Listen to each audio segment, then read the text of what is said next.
Hello everyone, examiners के इस video में आपका स्वागत है। फ्रेंड्स, आज हम लोग इंटेलिजेंस ब्यूरो के प्रीवियस ईयर क्वेश्चन के 18 जनवरी 2024 के सेकेंड शिफ्ट के क्वेश्चन का डिटेल एक्सप्लेनेशन करेंगे।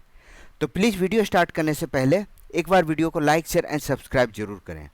आज हम लोग पढ़ेंगे सेट नंबर 6। आज का पहला क्वेश्चन है, which is an example of colonial architecture in India. Bharat में औपनिवेशिक वास्तुकला का उदाहरण कौन सा है। पॉइंट 1 है gateway of India Mumbai. Point 2 India gate new Delhi. Options है only 1, both 1 and 2, only 2, neither 1 nor 2। तो जैसा कि हम लोग जानते हैं, औपनिवेशिक वास्तुकला की जो भी इमारत हैं वह भारतीय और यूरोपीय वास्तुकला का मिश्रण है। इसमें महत्वपूर्ण इमारतों में से है गेटवे ऑफ इंडिया। 1924 में यह मुंबई में बनाया गया। ब्रिटिश वायसराय किंग जॉर्ज पंचम के स्वागत के लिए, किंग जॉर्ज पंचम के स्वागत के लिए। पॉइंट फर्स्ट हो गया। पॉइंट सेकंड है इंडिया गेट। इंडिया गेट भी ब्रिटिश काल में बना। यह एक युद्ध स्मारक है जिसमें प्रथम विश्व युद्ध के शहीद सैनिकों, जो भारतीय सैनिक शहीद हुए थे प्रथम विश्व युद्ध में, उसका यह एक स्मारक है। ठीक है, तो इसका राइट आंसर क्या होगा? 1 एंड 2 बोथ। सेकंड इसका राइट आंसर है। अगला सवाल है, in east and central India the Mauryas were succeeded by whom। पूर्वी और मध्य भारत में मौर्यों के बाद किसका शासन आया? पॉइंट 1 है शुंग, पॉइंट 2 कण्व। तो मौर्य साम्राज्य का पतन जो है वह 185 ईसा पूर्व में हुआ। ठीक है, मौर्यों के पतन के बाद कौन आया? शुंग वंश। शुंग वंश की स्थापना पुष्यमित्र शुंग ने की थी। ठीक है, पुष्यमित्र शुंग ने की थी। शुंग के बाद कण्व वंश सत्ता में आए, कण्व। ठीक है, उसके बाद कण्व ने मध्य और पूर्वी भारत में सत्ता का कमान संभाला, यानी कण्व वंश जो है पूर्व और मध्य भारत में शासन किया। और यह काल जो है वह मौर्य साम्राज्य के बाद का संक्रमण काल माना जाता है। तो इसका राइट आंसर क्या होगा? 1 एंड 2 बोथ। इसको याद रखिएगा, मौर्य वंश के बाद का संक्रमण काल।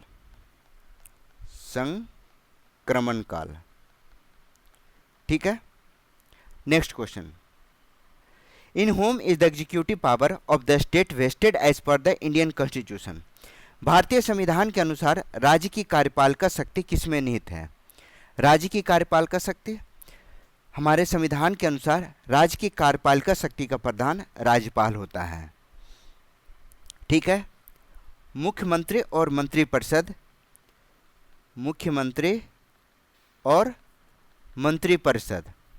यह दोनों क्या करते हैं? राज्यपाल को सलाह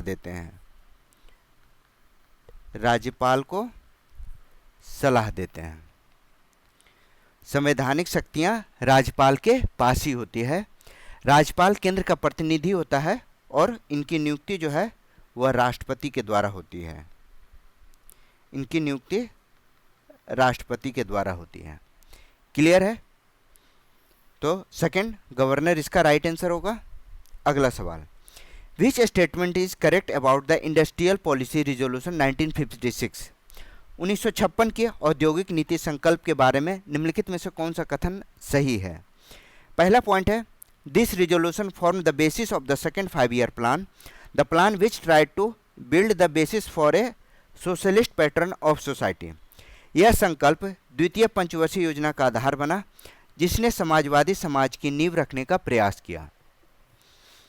तो औद्योगिक नीति जो कि 1956 में आया था, उसका उद्देश्य क्या था? तो भारत में समाजवादी ढांचे की स्थापना करना या समाजवादी ढांचे की नींव रखने का प्रयास करना था। तो पहला पॉइंट इसका सही था। सेकंड ऑप्शन है, this resolution classified industry into two categories only. The first category comprised industries which would be exclusively owned by the private sector. इस संकल्प ने उद्योगों को केवल दो श्रेणियों में बांटा। पहली श्रेणी में वो उद्योग थे जो केवल निजी क्षेत्र के स्वामित्व में थे, ठीक है। तो इसमें उद्योगों को 3 श्रेणी में बांटा गया। यहाँ लिखा हुआ 2 श्रेणियों में। इस संकल्प ने उद्योगों को केवल 2 श्रेणी में बांटा। ये बिल्कुल गलत है। उद्योगों को 3 श्रेणी में बांटा गया। उद्योग 3 श्रेणी में बटे, ए, बी और सी, ठीक है। तो ये पॉइंट गलत हो जाएगा। तो इसका राइट आंसर क्या होगा? इसका राइट आंसर है केवल 1, ठीक है। और यह संकल्प जो है वह दूसरी पंचवर्षीय योजना का आधार बना था। दूसरी पंचवर्षीय योजना का आधार बना। द्वितीय पंचवर्षीय योजना कब आया था? 1956 से लेकर 1961 के बीच। क्लियर है? नेक्स्ट सवाल, what is the meaning of जकात इन इस्लाम? इस्लाम में जकात का क्या अर्थ है? ऑप्शन है रोजा, नमाज, दान देना या हज। तो जकात जो होता है वह इस्लाम के 5 स्तंभों में से एक है। इस्लाम के 5 स्तंभ जो हैं वह महत्वपूर्ण है, ठीक है, जिसमें जकात अपने आय का एक निश्चित हिस्सा गरीबों और ज़रूरतमंद को देना होता था। एक तरह का यह दान था, ठीक है। तो सी इसका राइट आंसर होगा, यानी 3। कुछ जगह इसका विवरण दिया हुआ है कि जकात जो होता है वह हर साल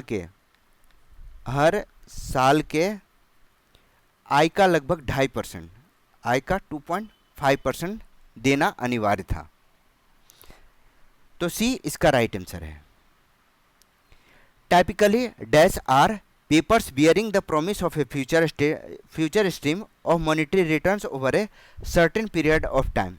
सामान्यतः डैश ऐसे दस्तावेज होते हैं जो एक निश्चित समयावधि में भविष्य में धन वापसी का वादा करते हैं। यह किसके बारे में कहा गया है? ऑप्शन है डिपॉजिट, सिक्योरिटीज, बॉन्ड या कैपिटल पूंजी।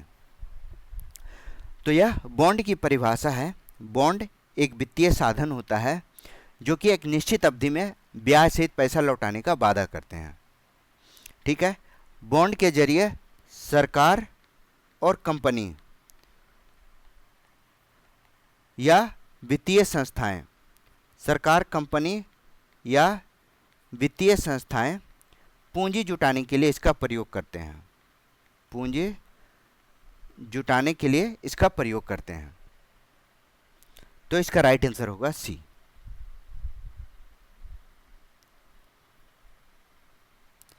Consider the following statements regarding the Commission and Committee of Parliament on the official language.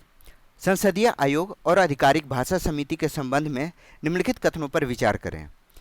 पहला ऑप्शन है, it is the duty of the commission to make recommendation to the president as to the progressive use of the Hindi language for the official purpose of the union.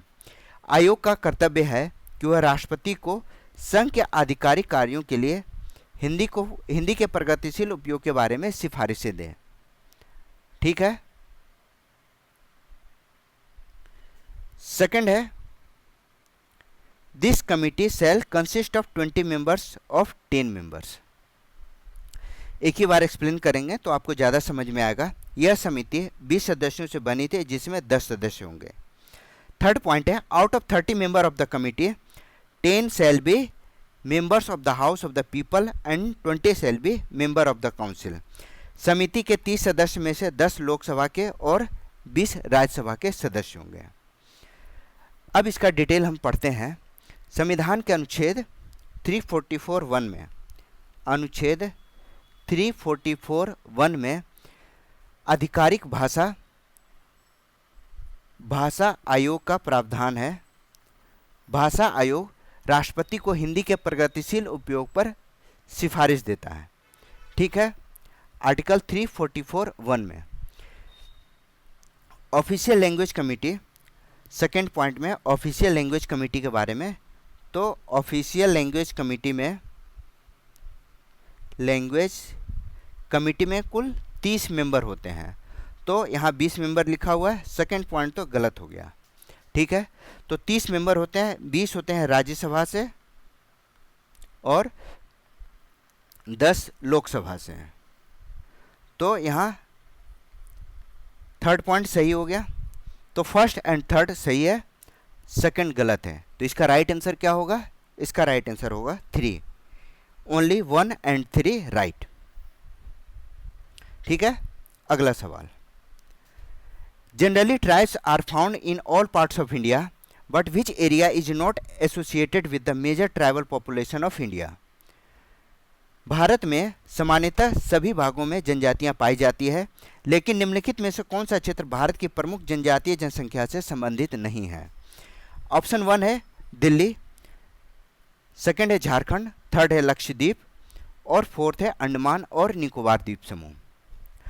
तो आसान सा सवाल है, दिल्ली इसका right answer होगा, क्योंकि दिल्ली में जनजातीय संख्या नगण्य के बराबर है। दिल्ली में आदिवासी नगण्य है, आदिवासी की जो संख्या है वह नगण्य है। ठीक है, भारत में आदिवासी जो है मुख्य रूप से, आदिवासी मुख्य रूप से कहाँ है? झारखंड,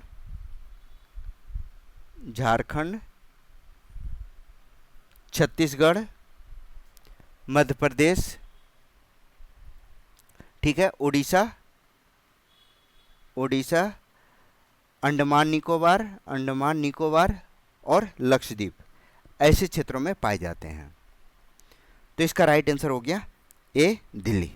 नेक्स्ट क्वेश्चन है, consider the following pairs and identify which pair of religious text and associated religions are matched. निम्नलिखित युग्मों पर विचार करें और पहचानें कि कौन से धार्मिक ग्रंथ और संबंधित धर्म सही रूप से मेल खाते हैं। ऑप्शन है आरण्यक हिंदुज़म, विनय पिटक जैनिज्म, आगम सूत्र बुद्धिज्म, त्रिपिटक जैनिज्म। तो इसका सही मिलान देखते हैं। आरण्यक जो होता है वह वैदिक साहित्य का हिस्सा होता है। आरण्यक वह वैदिक साहित्य का हिस्सा है, इसलिए यह हिंदू धर्म से संबंधित है, यह वैदिक साहित्य का हिस्सा है। ठीक है, अब है विनय पिटक। विनय पिटक यह बौद्ध धर्म का ग्रंथ है, बौद्ध ग्रंथ है यह। ठीक है, थर्ड है आगम सूत्र, यह जैन धर्म का प्रमुख साहित्य है, जैन साहित्य है। और एक चर्चा हुआ है त्रिपिटक का, त्रिपिटक जो है वह बौद्ध धर्म के ग्रंथ हैं। तो इसका राइट आंसर क्या होगा? तो इसका राइट आंसर है केवल 1 and 2 सही है, 1 and 2 only correct, 3 is the right answer. Clear है? क्वेश्चन 11 है, in 1526 who defeated the sultan of Delhi Ibrahim Lodi at Panipat and capture Delhi and Agra.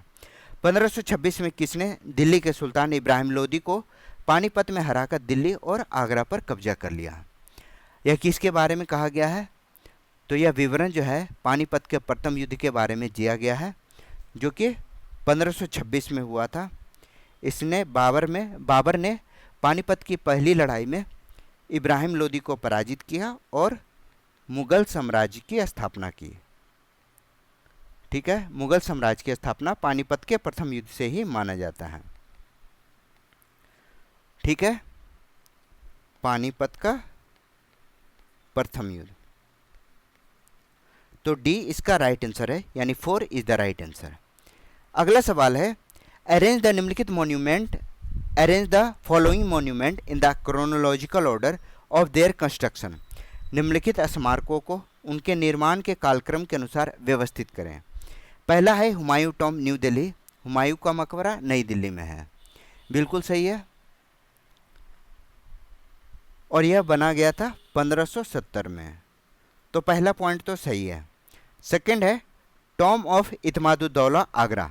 Itmaduddaula का मकबरा यह भी आगरा में है, यह भी सही है। और इसका निर्माण कब हुआ था? 1628 में। सेकंड भी सही है। थर्ड क्या है? सलीम चिश्ती टॉम फतेहपुर सिकरी। सलीम चिश्ती का मकबरा फतेहपुर सिकरी में। ठीक है, यह भी सही है। एंड फोर्थ है रबिया दुर्रानी टॉम्ब औरंगाबाद। यह भी सही है। 1689 में इसका निर्माण किया गया था, रबिया दुर्रानी का मकबरा। तो 1 2 3 4 सब सही है। अच्छा, इसको कालक्रम के रूप में सजाना है। तो 1679 में रबिया दुर्रानी का मकबरा, शेख सलीम चिश्ती का मकबरा 1580 में बना है। तो क्लियर है, 1 3 2 4 इसका राइट आंसर हो गया। 2 1 3 2 4 इसका सही क्रम होगा। अगला सवाल, which statements is correct about the second 5 year plan of India. भारत की द्वितीय पंचवर्षीय योजना के बारे में निम्नलिखित में से कौन सा कथन सही है? फर्स्ट पॉइंट है the draft of the plan was prepared by PC Mahalanobis only. यह योजना का मसौदा केवल पीसी महालनोबिस ने तैयार किया था। तो सेकंड पंचवर्षीय योजना का कार्यकाल क्या था? 1956 से लेकर 1961 में, और इसका मसौदा पीसी महालनोबिस ने तैयार किया था। यह आंशिक रूप से सही है, क्योंकि इसे तैयार करने में पीसी महालनोबिस जरूर थे, लेकिन केवल पीसी महालनोबिस नहीं थे, और भी लोग इसमें शामिल थे। तो पहला पॉइंट गलत हो गया। सेकंड है this plan emphasise the industrialisation of the economy particularly heavy industries. इस योजना में अर्थव्यवस्था के औद्योगिकीकरण, विशेषकर भारी उद्योगों पर जोर दिया गया। बिल्कुल सही है। ऐसा कहा जाता है कि द्वितीय पंचवर्षीय योजना के बाद औद्योगिक विकास की नींव पड़ी। औद्योगिक विकास की नींव पड़ी। तो सेकंड पॉइंट तो सही है। तो इसका राइट आंसर क्या होगा? केवल 2 सही। Third is the right answer. Clear है? Next, which statements is correct about human made resources. मानव निर्मित संस्थानों के बारे में निम्नलिखित में से कौन सा कथन सही है? फर्स्ट पॉइंट है people use natural resources to make building, bridges, road, machinery and vehicles which are known as human made resources. लोग प्राकृतिक संसाधनों का उपयोग इमारतें, पुल, सड़कें, मशीनरी और वाहन बनाने में करते हैं, जिन्हें मानव निर्मित संसाधन कहा जाता है। बिल्कुल सही है। फर्स्ट सही है, मानव निर्मित संसाधन ही है ये। सेकंड पॉइंट है technology is not a human made resources. बिल्कुल गलत है। टेक्नोलॉजी तो पूरी तरह मानव निर्मित संसाधन है। तो सेकंड पॉइंट तो गलत हो गया। तो इसका राइट आंसर क्या होगा? केवल 1 सही। Second is the right answer. अगला सवाल, which statements about Lok Sabha are correct. Lok Sabha के बारे में निम्नलिखित में से कौन सा कथन सही है? पहला पॉइंट है the Lok Sabha house of people was duly constituted for the first time on April 17, 1952। बिल्कुल सही है। लोकसभा, जिसे जनप्रतिनिधि की सभा कहा जाता है, पहली बार 17 अप्रैल 1952 को इसका गठन हुआ था। तो पहला पॉइंट तो सही है। Second point, as many as 17th general elections to the Lok Sabha have been held as of December 2023। 2023 तक क्वेश्चन में क्या कहा गया है? कुल 17 आम चुनाव हो चुके हैं। ठीक है, बिल्कुल सही है। 2023 तक 17 आम चुनाव हुए हैं। तो सेकंड पॉइंट भी सही है।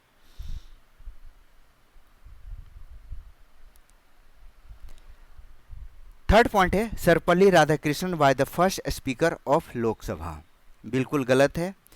लोकसभा के पहले स्पीकर कौन बने थे? तो ये थे जीवी मावलंकर।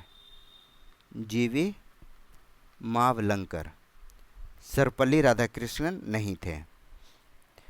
फोर्थ पॉइंट है Shri Ganesh Vasudev Mavalankar was the first deputy speaker of Lok Sabha. ठीक है। गणेश वासुदेव मावलंकर लोकसभा के पहले उपाध्यक्ष थे। यह भी गलत है, क्योंकि पहले अध्यक्ष जीवी मावलंकर बन चुके थे। तो इसका राइट आंसर क्या होगा? केवल 1 और 2 सही है। केवल 1 और 2 इज राइट। अगला सवाल, the Gandhi Irwin pact include which of the following?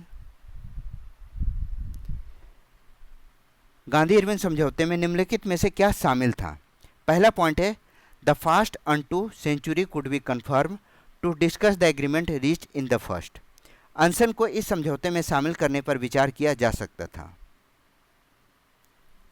Second point, the Indian National Congress was to withdraw the civil disobedience movement immediately and effectively in all aspects, all respects.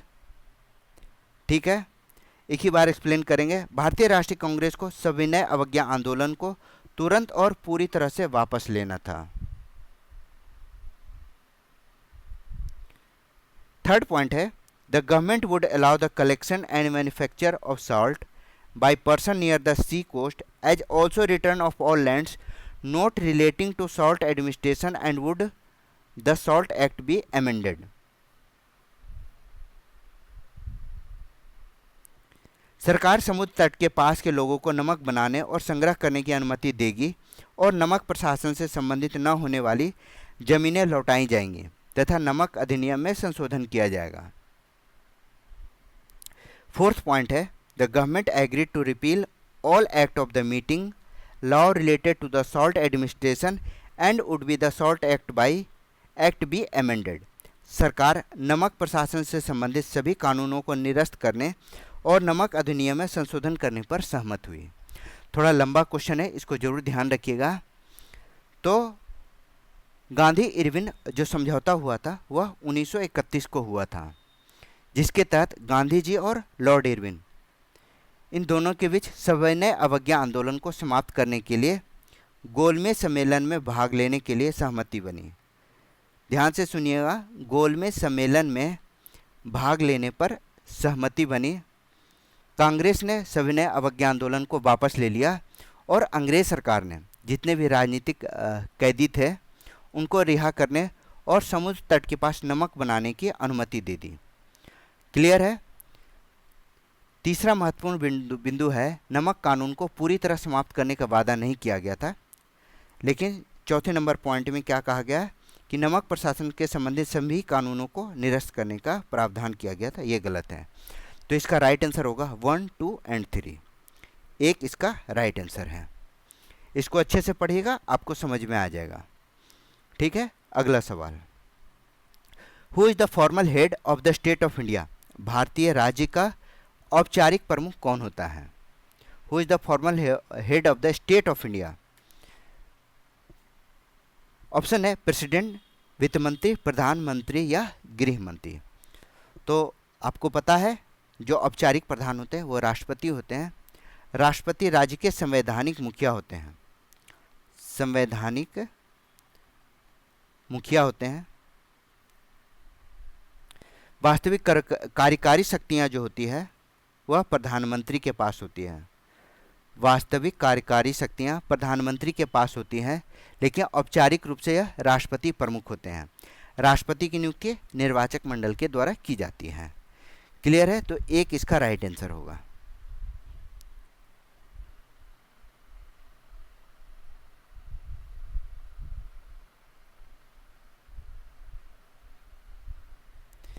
Which statements about the Godavari river are correct? Godavari नदी के बारे में निम्नलिखित में से कौन सा कथन सही है? पहला पॉइंट है, the river rises in the Sahyadri near Trimbakeshwar in Nashik district of Maharashtra. नदी का उद्गम महाराष्ट्र के नासिक जिले में त्र्यंबकेश्वर के पास सह्याद्री पर्वत से हुआ है। ठीक है, बिल्कुल सही है। जो गोदावरी नदी है उसका उद्गम जो है महाराष्ट्र के त्र्यंबकेश्वर के पास हुआ है। तो फर्स्ट पॉइंट तो सही है। Second point, at Nashik it has a number of falls small but significant for irrigation purpose. Nashik में इसके कई झरने हैं जो छोटे होने के बावजूद सिंचाई के लिए महत्वपूर्ण हैं। तो सेकंड भी सही है। थर्ड है the Godavari river meets the bay of Bengal flowing through the Yanam enclave of union territory of Puducherry. Godavari नदी बंगाल की खाड़ी में मिलती है और पुडुचेरी केंद्र शासित प्रदेश के यनाम इनक्लेव से होकर गुजरती है। थर्ड पॉइंट भी सही है। फोर्थ है on the north it is bound by the Balaghat and the Mahadev range stretching forth from the western flank of the western Ghat. उत्तर में यह बालाघाट और महादेव पर्वत श्रृंखला से घिरी है जो पश्चिमी घाट से निकलती है। तो यह पॉइंट गलत है, फोर्थ पॉइंट गलत है। तो इसका राइट आंसर होगा 1, 2 एंड 3। इसको जरूर याद रखिएगा क्योंकि इससे जुड़े क्वेश्चन अक्सर पूछे जाते हैं। ठीक है, तो 1 इज द राइट आंसर। अगला सवाल, the ministry of road transport and highway MORTH short form है has issued a draft notification dated June 14, 2022 proposing motor third. सड़क परिवहन और राजमार्ग मंत्रालय ने 14 जून 2022 को मोटर तृतीय डैश संबंधी मसौदा अधिसूचना जारी किया। ठीक है, इसका पॉइंट 1 है। Statement 1, a discount of 25% in premium has been proposed for a private car registered as a vintage car. Vintage car के रूप में पंजीकृत निजी कार के लिए प्रीमियम पर 25% छूट का प्रस्ताव है। बिल्कुल सही है स्टेटमेंट 1। स्टेटमेंट 2 है a discount of 15% and 7.5% in premium has been proposed for electric vehicle and hybrid electric vehicle respectively। तो यह भी सही है। इलेक्ट्रिक वाहन और हाइब्रिड इलेक्ट्रिक वाहनों के लिए 15% और 7.5% के छूट का प्रस्ताव दिया गया है। तो इसका राइट आंसर क्या हुआ? केवल 1 एंड 2। सड़क और परिवहन मंत्रालय ने 2022 में थर्ड पार्टी इंश्योरेंस प्रीमियम पर भी छूट का प्रस्ताव रखा था और पुरानी कार पर 25% और हाइब्रिड और ईवी कार पर 15% और 7.5% छूट का प्रावधान दिया गया था। तो इसका राइट आंसर है 1 एंड 2 ओनली। अगला सवाल है which statements are correct about panchayat samiti. Panchayat समिति के बारे में निम्नलिखित में से कौन सा कथन सही है? The strength of a panchayat samiti depends on the population in a samiti area. Panchayat समिति की संख्या समिति क्षेत्र की जनसंख्या पर निर्भर करती है। ठीक है, तो यह केवल जनसंख्या पर निर्भर नहीं करती है। पंचायत समिति में सदस्यों की संख्या राज्य सरकार तय करती है। कौन करती है? राज्य सरकार तय करती है। जनसंख्या एक कारण है लेकिन केवल जनसंख्या पर यह निर्भर नहीं करती है। तो फर्स्ट पॉइंट गलत है। सेकेंड पॉइंट है all the sarpanch of gram panchayat are not member of panchayat samiti at is the same time. सभी ग्राम पंचायतों के सरपंच पंचायत समिति के सदस्य एक साथ नहीं होते हैं। सभी सरपंच इसके सदस्य नहीं होते, केवल चुने हुए प्रतिनिधि इसके सदस्य होते हैं। तो सेकंड पॉइंट सही है। थर्ड पॉइंट है द समिति is equipped with the administrative machinery called the chief executive officer. समिति को मुख्य कार्यकारी अधिकारी नामक प्रशासनिक तंत्र से सुसज्जित किया जाता है। पंचायत समिति का जो प्रशासन होता है वह CEO संभालता है, मुख्य कार्यकारी चीफ एग्जीक्यूटिव ऑफिसर। तो इसका राइट आंसर क्या होगा? 2 and 3। 2 and 3 is the right answer. यहाँ 1, 2, 3, 4 होगा। ठीक है, तो सेकंड इसका राइट आंसर है। तो ये था IB के 18 जनवरी 2024 के सेकंड शिफ्ट के क्वेश्चन का डिटेल एक्सप्लेनेशन। अगर वीडियो अच्छा लगा तो प्लीज़ वीडियो को लाइक, शेयर एंड सब्सक्राइब जरूर कीजिए। मेरा नाम है Rahul Sinha. Thank you for watching.